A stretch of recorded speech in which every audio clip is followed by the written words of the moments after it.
ॐ नमो भगवते वासुदेवाय। श्रीगजेन्द्रमोक्षम्।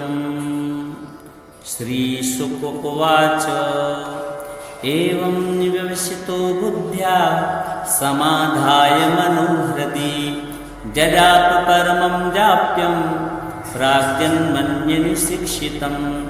गजेन्द्र उवाच ॐ नमो भगवते तस्मै यत एतच्चिदात्मकं पुरुषायादिबीजाय परेशायाभिधीमहि। यस्मिन्निदं यतश्चेदं येनेदं य इदं स्वयं योऽस्मात् परस्माच्च परस्तं प्रपद्ये स्वयंभुवम्।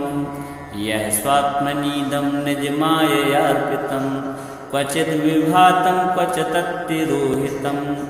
अविद्यदृक्साक्षिभयं तदीक्षते स आत्ममूलोऽवतु मां परात्परः।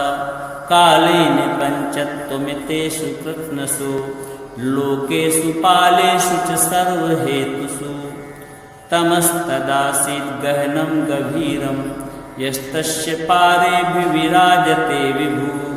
न यस्य देवार्ष्यः पदं विदुः जन्तु पुनः कोऽर्हति गन्तुमीरितुं। यथा नकस्याकृतिभिर्विचेष्टतो दुरत्ययानुक्रमणाश्रमावतु। दिद्रक्षवो यस्य पदं सुमङ्गलं विमुक्तसङ्गा मुनयः सुसाधवः। चरन्ति लोकव्रतमभ्रणं वने भूतात्मभूता सुहृदा समे गतिः। न विद्यते यस्य न जन्म कर्म वा न नाम रूपे गुणदोष एव वा। तथापि लोकाप्ययसम्भवाय यः स्वमायया तान्यनुकालमृच्छति। तस्मै नमः परेशाय ब्रह्मणेऽनन्तशक्तये अरूपायोरुपाय नम आश्चर्यकर्मणे। नम आत्मप्रदीपाय साक्षिणे परमात्मने। नमो गिरां विदुराय मनसश्चेतसामपि सत्त्वेन प्रतिलभ्याय नैष्कर्म्येण विपश्चिता। नमः कैवल्यनाथाय निर्वाणसुखसंविदे। नमः शान्ताय घोराय मूढाय गुणधर्मिणे निर्विशेषाय साम्याय नमो ज्ञानघनाय च।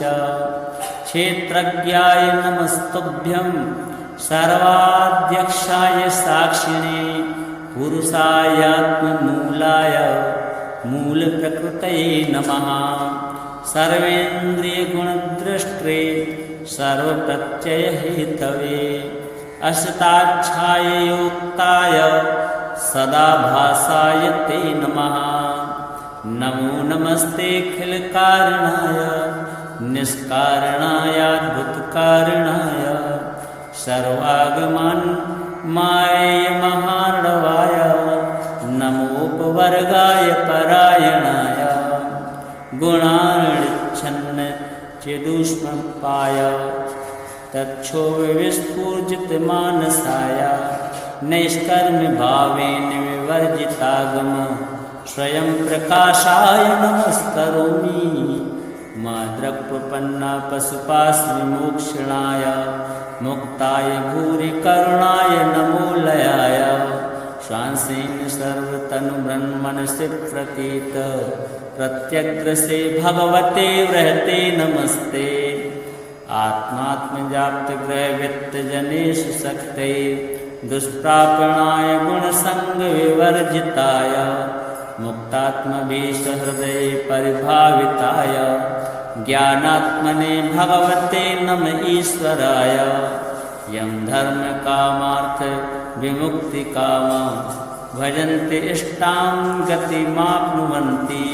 किं त्वाशिशोरात्यपि देहमव्ययं करोतु मेऽद्यव्रतयो विमोक्षणम्। एकान्तिनो यस्य न कञ्चनार्थः वाञ्छन्ति वै भगवत्प्रपन्नाः।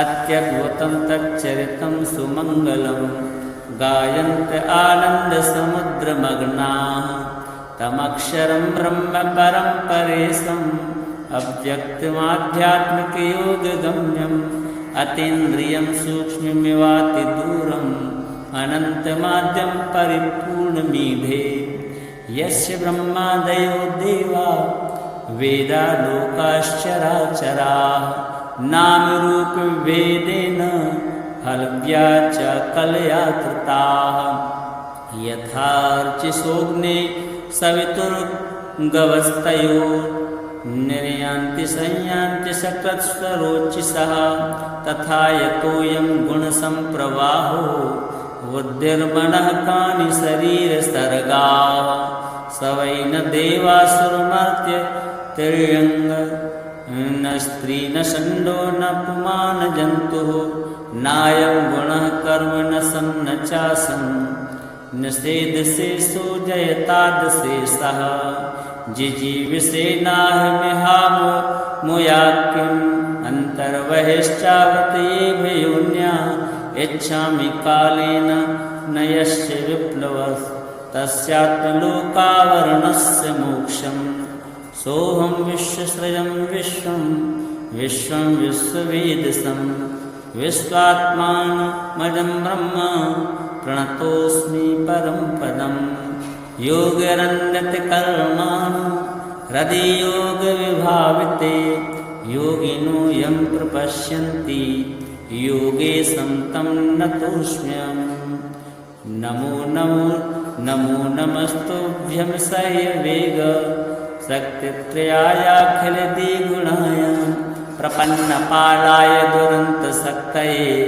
करीन्द्रियाणां मनवाप्यवर्त्मने नायं वेद स्वमात्मानं यच्चक्त्याहं धिया हतं तं दुरत्ययमाहात्म्यं भगवन्तमितोऽस्म्यहम् श्रीशुकदेव उवाच एवं गजेन्द्रमुपवर्णित निर्विशेषं ब्रह्मादयो विविधलिङ्गविदाभिमाना नैते यदोपससृपुर्निखिलात्मकत्वात् तत्राखिलां रमयो हरिराविरासीत् तं तद्वदात्मुपलभ्य जगन्निवास स्तोत्रं निशम्य दिविजैः संस्तुवद्भिः छन्दोमयेन गरुणेन समूह्यमानः चक्रायुधोऽभ्यगमदासु यतो गजेन्द्रः सौन्तसरेश्वरबलेन गृहीतयातो दृष्ट्वा गरुत्मतिहरं खपातचक्रम् उत्क्षिप्य साम्बुजकरं गिरिमहकृच्छ्रान् नारायणाखिलगुरो भगवन्नमस्ते तं वीक्ष्य पीडितमजा सहसावतीर्य सग्राहमास सरसा कृपयोज्जहार ग्राहाद्विपाटितमुखादरिणा गजेन्द्रं सम्पश्यतां हरिरमुमुचिदुष्क्रियाणाम् श्रीशुक उवाच एवं निव्यवसितो बुद्ध्या समाधाय मनोहृदि जजाप परमं जाप्यं प्राग्जन्मन्यनुशिक्षितं गजेन्द्र उवाच ॐ नमो भगवते तस्मै यत एतच्चिदात्मकं पुरुषायादिबीजाय परेशायाभिधीमहि यस्मिन्निदं यतश्चेदं येनेदं य इदं स्वयं योऽस्मात् परस्माच्च परस्तं प्रपद्ये स्वयंभुवम् यः स्वात्मनीदं निजमाययार्पितं क्वचिद् विभातं क्वचित् तत्तिरोहितम् अविद्यदृक्साक्षिभयं तदीक्षते स आत्ममूलोऽवतु मां परात्परः कालेन पञ्चत्वमितेषु कृत्स्नसु लोकेषु पालेषु च सर्वहेतुषु तमस्तदासीत् गहनं गभीरं यस्तस्य पारेऽभिविराजते विभु न यस्य देवार्ष्यः पदं विदुः जन्तु पुनः कोर्हति गन्तुमीरितुं यथा नटस्याकृतिभिर्विचेष्टतो दुरत्ययानुक्रमणाश्रमावतु दिदक्षवो यस्य पदं सुमङ्गलं विमुक्तसङ्गा मुनयः सुसाधवः चरन्ति लोकव्रतमव्रणं वने भूतात्मभूता सुहृदा समे गतिः न विद्यते यस्य न जन्म कर्म वा न नाम रूपे गुणदोष एव वा तथापि लोकाप्ययसंभवाय यः स्वमायया तान्यनुकालमृच्छति तस्मै नमः परेशाय ब्रह्मणेऽनन्तशक्तये अरूपायोरूपाय नम आश्चर्यकर्मणे नम आत्मप्रदीपाय साक्षिणे परमात्मने नमो गिरां विदुराय मनसश्चेतसामपि सत्त्वेन प्रतिलभ्याय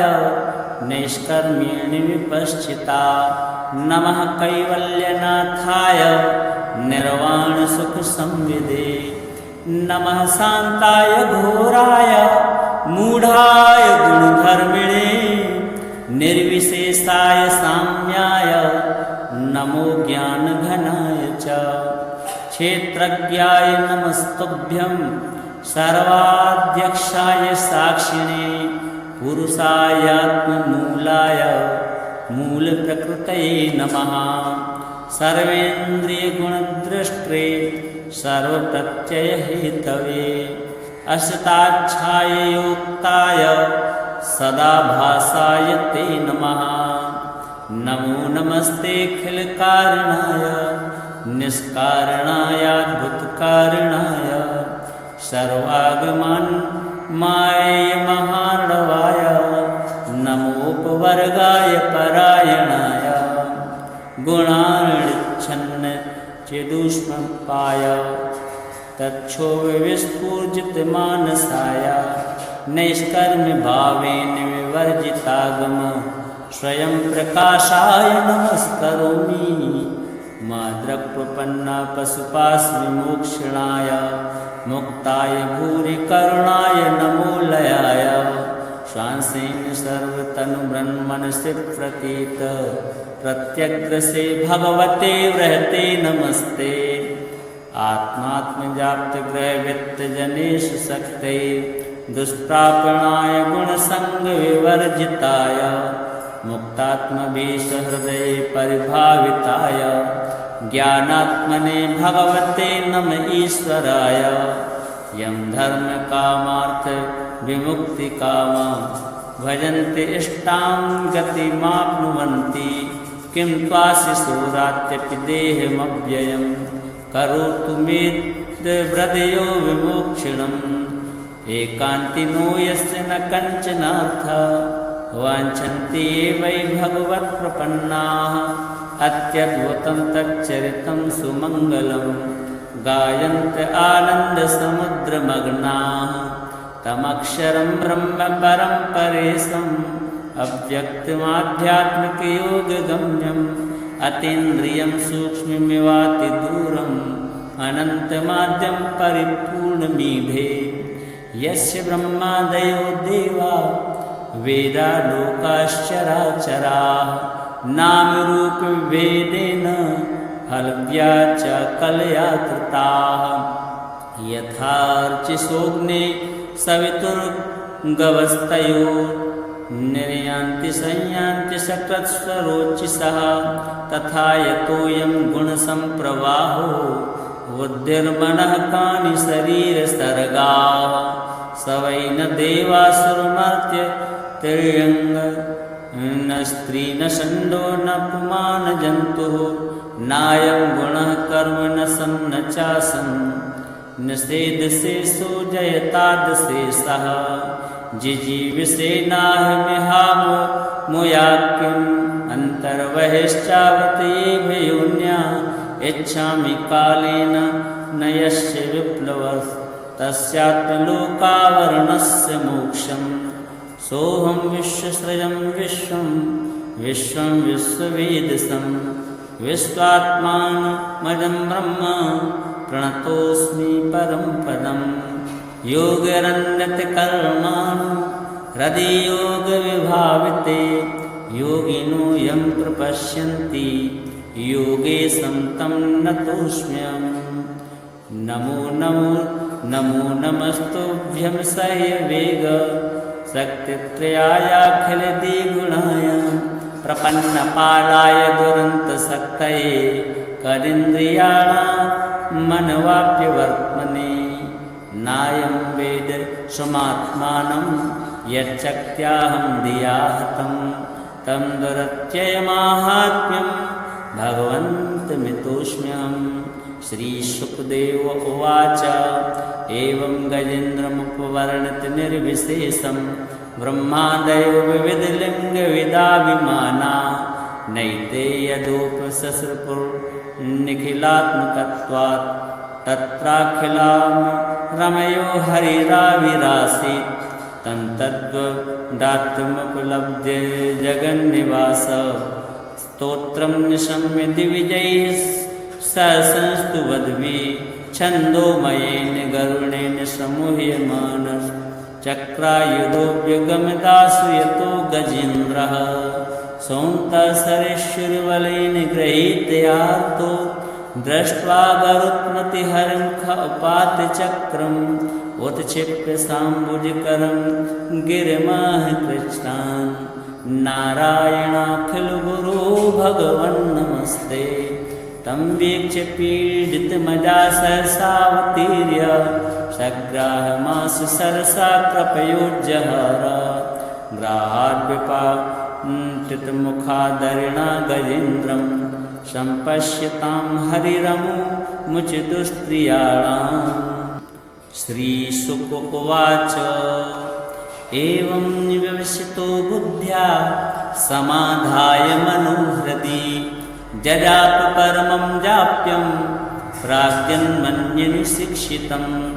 गजेन्द्र उवाच ॐ नमो भगवते तस्मै यत एतच्चिदात्मकं पुरुषायादिबीजाय परेशायाभिधीमहि यस्मिन्निदं यतश्चेदं येनेदं य इदं स्वयं योऽस्मात् परस्माच्च परस्तं प्रपद्ये स्वयंभुवम्।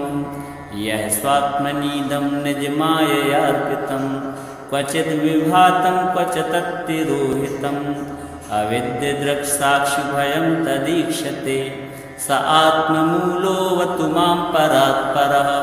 कालेन पञ्चत्वमितेषु कृत्स्नसु लोकेषु पालेषु च सर्वहेतुषु तमस्तदासीत् गहनं गभीरं यस्तस्य पारेऽभिविराजते विभु न यस्य देवार्ष्यः पदं विदुर्जन्तु पुनः कोर्हति गन्तुमीरितुं यथा नटस्याकृतिभिर्विचेष्टतो दुरत्ययानुक्रमणाश्रमावतु। दिद्रक्षवो यस्य पदं सुमङ्गलं विमुक्तसङ्गा मुनयः सुसाधवः चरन्ति लोकव्रतमव्रणं वने भूतात्मभूता सुहृदा समे गतिः न विद्यते यस्य न जन्म कर्म वा न नाम रूपे गुणदोष एव वा तथापि लोकाप्ययसम्भवाय यः स्वमायया तान्यनुकालमृच्छति तस्मै नमः परेशाय ब्रह्मणेऽनन्तशक्तये अरूपायोरूपाय नम आश्चर्यकर्मणे नम आत्मप्रदीपाय साक्षिणे परमात्मने नमो गिरां विदुराय मनसश्चेतसामपि सत्त्वेन प्रतिलभ्याय नैष्कर्म्येण विपश्चिता नमः कैवल्यनाथाय निर्वाणसुखसंविदे नमः शान्ताय घोराय मूढाय गुणधर्मिणे निर्विशेषाय साम्याय नमो ज्ञानघनाय च क्षेत्रज्ञाय नमस्तुभ्यं सर्वाध्यक्षाय साक्षिणे पुरुषायात्ममूलाय मूलप्रकृतये नमः सर्वेन्द्रियगुणदृष्ट्रे सर्वप्रत्ययहेतवे अशताच्छाय योक्ताय सदा भासाय ते नमः। नमो नमस्तेऽखिलकारणाय निष्कारणायाद्भुतकारणाय सर्वागमनाय महार्णवाय नमोपवर्गाय परायणाय गुणार्णिच्छन्न चिदुष्मपाय तच्छोविस्फूर्जितमानसाय नैष्कर्म भावेन विवर्जितागम स्वयं प्रकाशाय नमस्करोमि। माद्रक्पन्ना पशुपास्मि मोक्षणाय मुक्ताय भूरि करुणाय नमो लयाय श्वासेन सर्वतनुब्रह्मणसि प्रतीत प्रत्यग्रसे भगवते वृहते नमस्ते।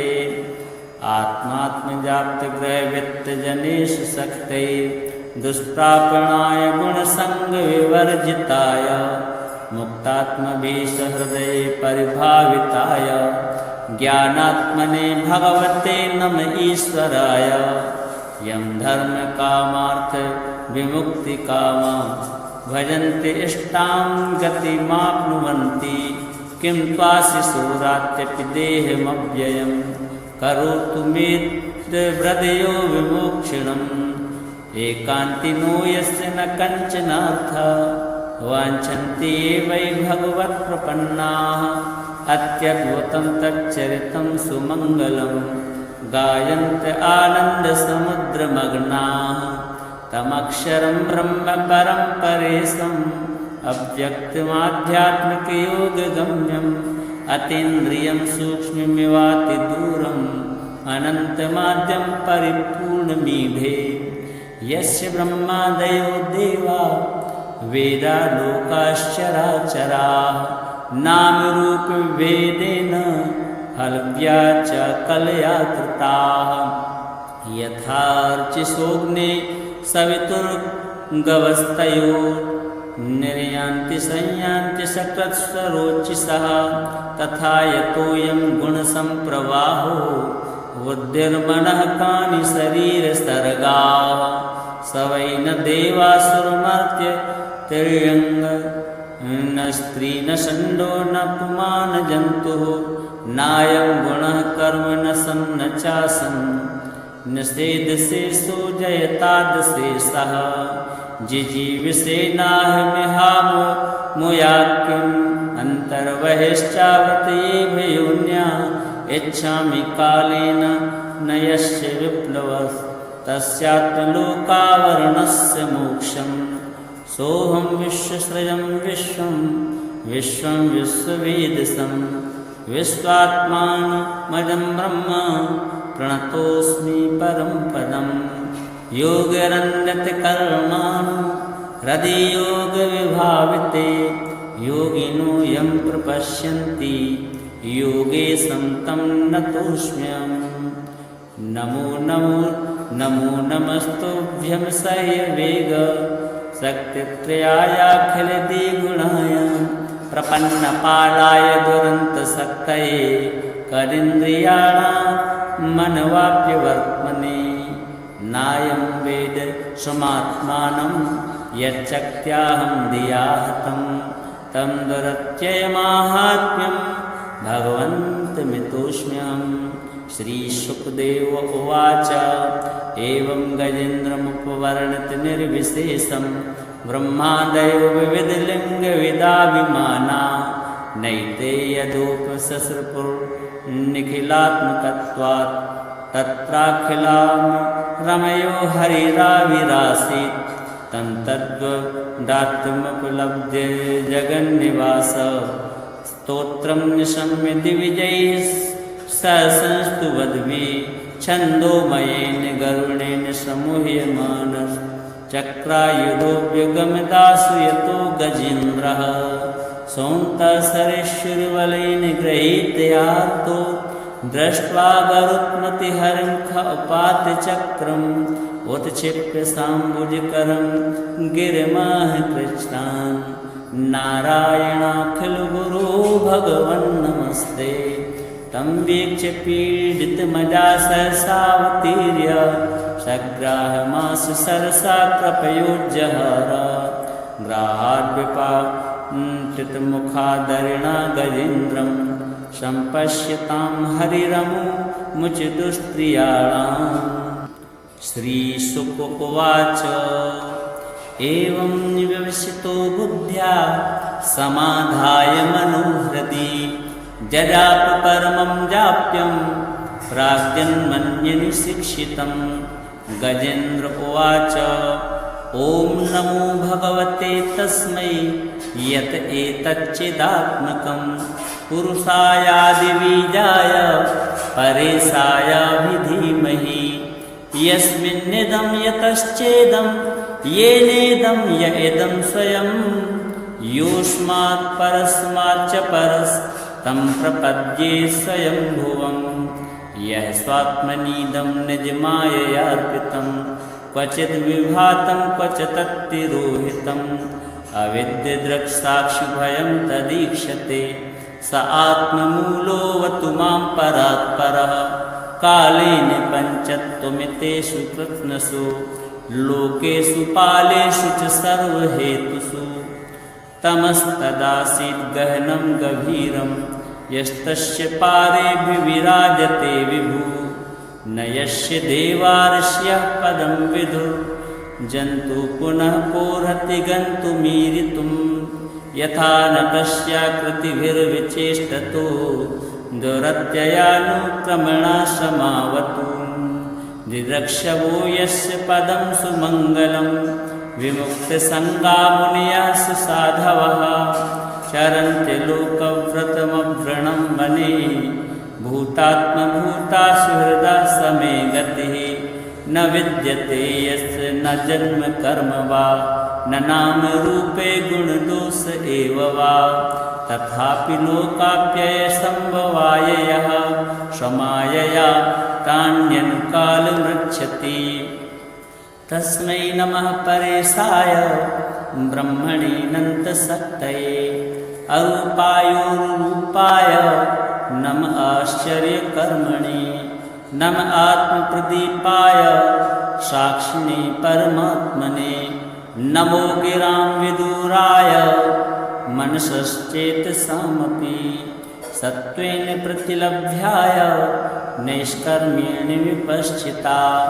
नमः कैवल्यनाथाय निर्वाणसुखसंविदे नमः शान्ताय घोराय मूढाय गुणधर्मिणे निर्विशेषाय साम्याय नमो ज्ञानघनाय च क्षेत्रज्ञाय नमस्तुभ्यं सर्वाध्यक्षाय साक्षिणे पुरुषायात्ममूलाय मूलप्रकृतये नमः सर्वेन्द्रियगुणद्रष्टे सर्वप्रत्ययहेतवे असताच्छाय योक्ताय सदा भासाय ते नमः नमो नमस्तेऽखिलकारणाय निष्कारणायाद्भुतकारणाय सर्वागमन्माय महार्णवाय नमोपवर्गाय परायणाय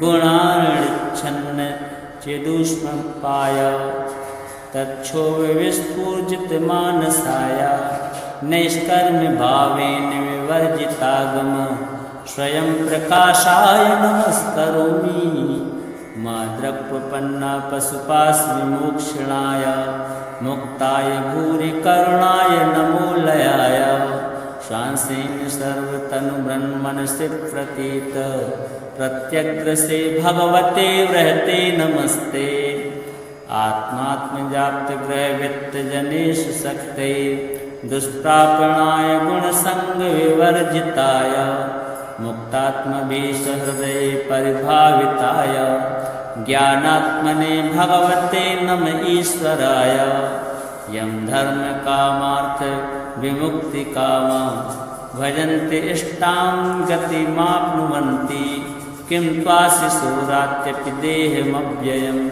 करोतु मे हृदयो विमोक्षणं एकान्तिनो यस्य न कञ्चनार्थः वाञ्छन्ति ये वै भगवत्प्रपन्नाः अत्यद्भुतं तच्चरितं सुमङ्गलं गायन्त आनन्दसमुद्रमग्नाः तमक्षरं ब्रह्म परं परेशम् अव्यक्तमाध्यात्मिकयोगगम्यम् अतीन्द्रियं सूक्ष्ममिवातिदूरम् अनन्तमाद्यं परिपूर्णमीढे यस्य ब्रह्मादयो देवा वेदा लोकाश्चराचराः नामरूपभेदेन हलव्या च कलया कृताः यथार्चिसोऽग्ने सवितुर्गवस्तयो